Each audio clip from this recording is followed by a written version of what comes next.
Balochistan assembly کا اجلاس speaker Abdul Khaliq Achakzai کی زیر صدارت شروع ہوا۔ اجلاس میں 3 قرارداد پیش کی گئیں، جس میں سے بلوچستان میں مرگ 11/22 ملازمین کی دیگر صوبوں کی طرح ریگولر کرنے کی مشترکہ قرارداد ضابط ریکی اور دیگر نے پیش کی۔ حکومت بلوچستان کی جانب سے عمل میں لایا گیا تھا، جس کا عملہ جن میں LTV، ایمٹس اور کلاس 4 کے ملازمین شامل ہیں 24/7 اپنے خدمات بہتر انداز میں سر انجام دے رہے ہیں، لیکن 5 سال کا ایک طویل عرصہ گزرنے کے باوجود وہ اب تک عارضی بنیادوں پر کام کر رہے ہیں۔ واضح ہے کہ ان کو ریگولر کرنے کی بابت بلوچستان اسمبلی سے مورخہ 22 فروری 2023 کو باقاعدہ طور پر ایک قرارداد بھی منظور ہوئی تھی، لیکن حکومت کی جانب سے تاحال اس بابت کوئی خاطر خواہ اقدامات نہیں اٹھائے گئے، جس کی وجہ سے مرگ 11/22 کے ملازمین سخت پریشانی کا شکار ہے۔ لہٰذا یہ عوام صوبائی حکومت سے سفارش کرتا ہے مرگ 11/22 کے تجربہ کار ملازمین کی خدمت کو مد نظر رکھ کر پنجاب، خیبر پختونخوا اور سندھ کی طرز پر انہیں ریگولر کرنے کی بابت عملی اقدامات اٹھانے پر یقین بنائیں تاکہ ان میں پائی جانے والی بے چینی اور احساس محرومی کا خاتمہ ممکن۔ دستگیر بادینی نے مرگ 11/22 ملازمین کو ریگولر کرنے کی مشترکہ قرارداد پر وضاحت پیش کی۔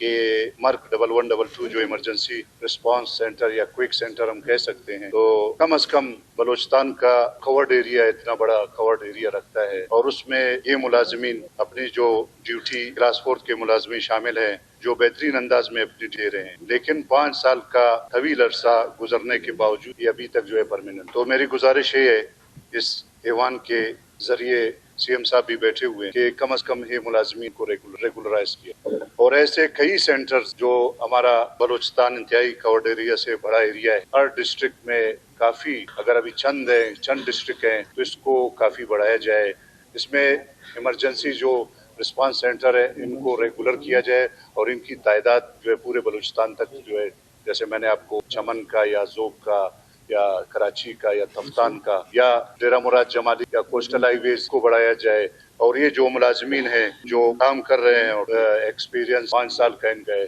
میری ریکویسٹ ہے کہ ان کو ریگولرائز کیا جائے۔ سردار زادہ فیصل خان جمالی نے قرارداد پر وضاحت دی اور قرارداد واپس لینے کی درخواست کی۔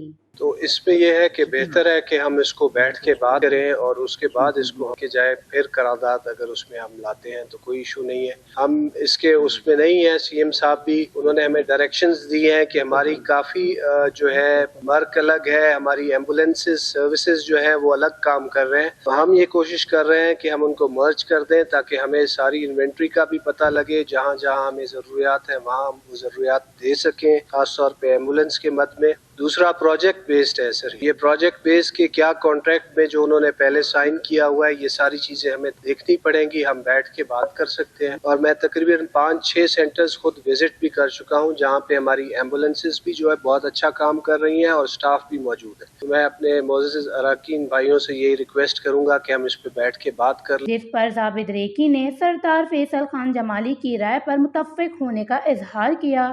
بیٹھنے کے لیے تیار ہے، جو نیشنل ہائی وے جدھر بھی ہے، چاہے کوئٹہ سے پشین چمن، چاہے یہاں سے کوئٹہ، چاہے یہاں سے کوئٹہ سے گوادر، یا یہاں سے کے دفتان، جدھر بھی CBA نصیر آباد ہے، ہم کہتے ہیں بیٹھنے کے لیے تیار ہے۔ اس کو عملی جامہ پہنائیں سر۔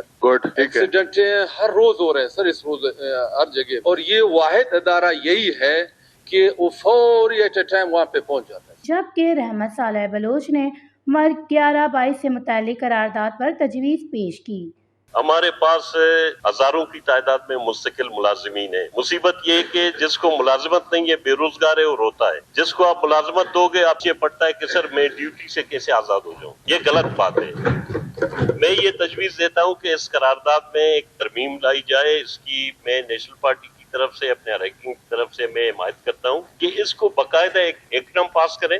ایکٹ کے تحت اس کو ہم ایک اٹانومس باڈی بنائیں، یہ اسٹیٹ آف دی آرٹ ادارہ ہوگا۔ لہٰذا اس ترمیم کے ساتھ میں ایک اور گزارش کرتا ہوں کہ 1122 والوں کے ادارے سے فرام سوراب ٹو گوادر، اس پورے درمیان میں یہ جو ایک آئی تھنک کوئی 900 کلومیٹر بنتی ہے، یہاں پہ خاطر خواہ کوئی ایسا سینٹر نہیں ہے جو فنکشنلائز ہو۔ لہٰذا میں گزارش کرتا ہوں CM صاحب ان ایریا میں سینٹر کے وہ کر دیں، اپروول دے دیں۔ باقی اس قرارداد کو اس طرح ہم پاس کریں